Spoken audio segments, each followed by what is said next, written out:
ఆకాశవంతులు media ప్రేక్షకులకు నా నమస్కారములు.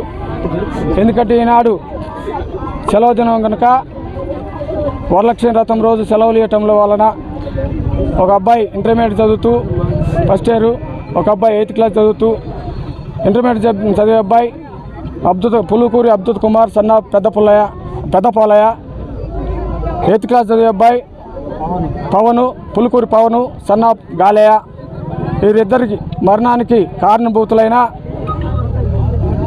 ఈ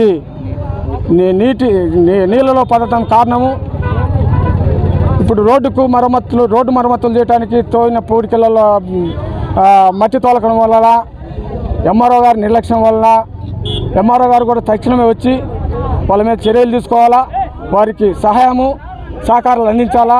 అలాగే ఎస్ఐ గారు కూడా వాళ్ళు కూడా చర్యలు తీసుకొని వారికి సహాయ సహకారాలు అందించాలి వాళ్ళ తల్లిదండ్రులకు. అలాంటి ఇబ్బందులలో ఉన్న వాళ్ళని ఆదుకోవాల్సినది ఎంఆర్ఓ గారు. మేము ఫోన్లు చేస్తే ఆయన స్విచ్ ఆఫ్లో ఉన్నది కనుక ఆయన ఎమ్మటే తక్షణమే వాళ్ళ తల్లిదండ్రులకు అక్కడ తీసిన జేసీబీ వాళ్ళకు తక్షణం వాళ్ళ మీద చర్యలు తీసుకోవాలా, తల్లిదండ్రులకు తగిన సహాయం చేయాలని కోరుతూ ఇప్పుడు వారికి మీరు ఏం చెప్పదలుచుకున్నారో రేపు మీ యాప్స్ కాడికి రావాలనో లేకుంటే మీరు పిల్లల తల్లిదండ్రుల కాడికి వస్తారో మీరే చెప్పాల్సిందిగా మీకు మనవి చేస్తున్నాం. ఇది సామాన్యమైనది కాదు. ఒక విద్యతో చదువుకునే పిల్లలు ఈరోజు మరణించినారంటే మీరు ఎంత నిర్లక్ష్యంగా మీ ఏరోలు కానీ ఎస్ఐ గారు తక్షణమే ఫోన్ చేసిన తక్షణమే వాళ్ళ గజవేతగాలను తీసుకొని వెంటనే వచ్చినారు. మరే మీరు సెలవులు ఉన్నప్పటికైనా కూడా మీరు ఎవరు కూడా సంబంధిత అధికారులను పంపించకుండా పోవటము మీ నిర్లక్ష్యము అది కరెక్ట్ కాదు సార్.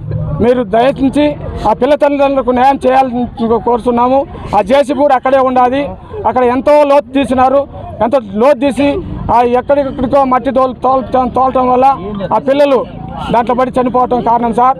మీరు ఇప్పుడు ఆ జేసీబీని ఆ గుంటలు మీరు వచ్చి ఎమ్మటే పరిశీలించి వారి మీద తక్షణమే చర్యలు తీసుకొని ఈ పిల్లల తల్లిదండ్రులకు ఇద్దరికి తగు న్యాయం చేకూర్చాలని మీ అందరికీ మనవి చేసుకుంటూ సెలవు తీసుకుంటున్నాను.